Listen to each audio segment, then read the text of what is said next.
Hello students, Shampa ma'am here. Today I am with the lesson 1 economics, and let us go through the revision of this chapter, story of village Palanpur. Before that, let me tell you something important. First one is, all of you have to go through the web page, school's web page. There you will get the video, and with the video you will get the assignments, PDF of assignments with the answers. It is being uploaded. You have to complete in your notebook, and you will get the ebooks also. Suppose the chapter whatever the teacher is teaching, that chapters ebook is being uploaded. If you do not have the textbook, you can go through that. And the second thing is, in the web page you will get the code or password to join in the Google Classroom. It is compulsory, it is mandatory for everybody to join in the Google Classroom. All of you please join. You will get lot of instructions, given important instructions given by the teachers, and other benefits also. So let us start with the revision of the story of village Palanpur, this chapter.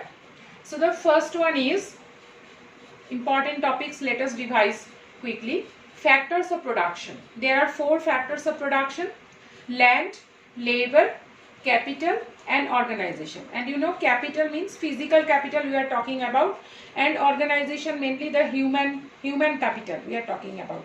Okay, so physical capital means what? The variety of input required every stage of production.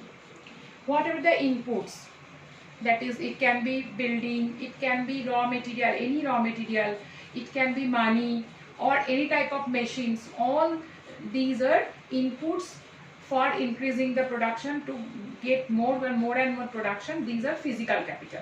And physical capital are of 2 types: working capital and fixed capital. So let us see that. Working and fixed capital. So working capitals can be money and raw material. These are working capitals. And fixed capital, tools, machines and buildings are called fixed capital, because you know, tools, machines, buildings, once you buy, we can use over and over, again and again, in the next year also. But money and raw material, these are required every year. We need to use different again, money and raw material, different raw materials every year. Then it comes human capital. Human capital, with its human being, with their creativity, with their ability, education, knowledge or skill and experience, they change the value of the resource, any type of natural resource, or any, after giving value in the natural resource, whatever the artificial resource is being made, more value can be increased by skill, by knowledge, by education. That is why human being is called the human resource also. And we are going to learn about this detail in next chapter, that is people as a resource. And now the next topic is, there are 2 different ways to increase the production from the same piece of land. If the land is fixed, there is no way to increase the range of the land. Then how to increase the production? Because population is increasing day by day. There are 2 ways. One is modern farming, another one is multiple cropping. So let me discuss about the multiple cropping first.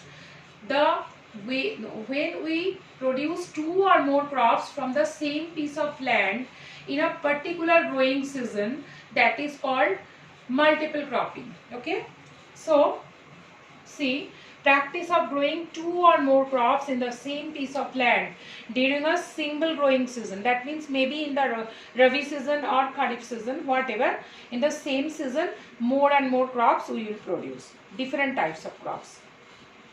And what is modern farming? Modern farming methods refer to the agricultural production system characterized by the high inputs of capital labor. Means huge number of laborers is required, more capital is required for modern farming. We need more different types of modern technology, threshers, harvesters, new machines, equipments, even pesticides, chemical fertilizers, insecticides, everything. So this is modern farming. Modern farming means all the new technology we will use to increase the production. But the thing is, one particular crop we will grow from the same piece of land, but to increase the production we will use all the different technologies, new technologies, maybe new different types of seeds, new different machines, good irrigation facilities, all this. Okay, now let us discuss about the green revolution. Green revolution is one important process of modern farming, no? And green revolution mainly it started started in the 1960s. What is green revolution? It refers to the introduction of high yielding variety of seeds and increased use of fertilizers and irrigation methods. So high yielding variety of seeds means HYV seeds for green revolution, and remember it is very important. HYV seeds, pesticides, fertilizers as well as very good irrigation process is required, because you know whenever we are using HYV seeds the demand of water is increasing. That is why irrigation facilities is compulsory for green revolution. Okay, and then what is the time? What was the time period when in our country green revolution started? Mainly 1960s, especially 1965 onwards. And what was the main purpose?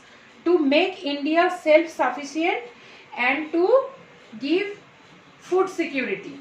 Main purpose was to make our country self-sufficient and to provide food security to the country. Okay, and which states? The states which mainly started the green revolution at the beginning in India, that is Haryana, Punjab and western part of UP. Go to the map. These are the three states: Punjab, Haryana and UP. UP not the whole part, only western part is there.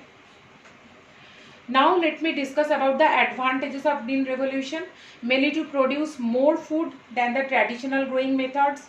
Then the more production is increased. Then second advantage is food price of food, the cost of food is being decreased. Then more income level is increasing. And the fourth one is it reduces the number of greenhouse gas emissions. Let me tell you the advantage of green revolution again. The production of food grains are being increased double and triple by green revolution. Second, the income level is also increased. Third, the price or the cost of food grains are being decreased. When the production is more, definitely in the market the cost will be decreased. And the fourth advantage is the greenhouse gas emissions are being reduced. That means it maintains the balance in the ecosystem, not it pollutes less the ecosystem. Okay, then definitely whenever there is advantage, some and the other way disadvantages are also there. There are main two important disadvantages. Remember, soil fertility, loss of soil fertility, because using of HYV seeds, pesticides reduce the soil fertility, nutrients level is going down. And the second disadvantage is the water level, the groundwater level is being depleted.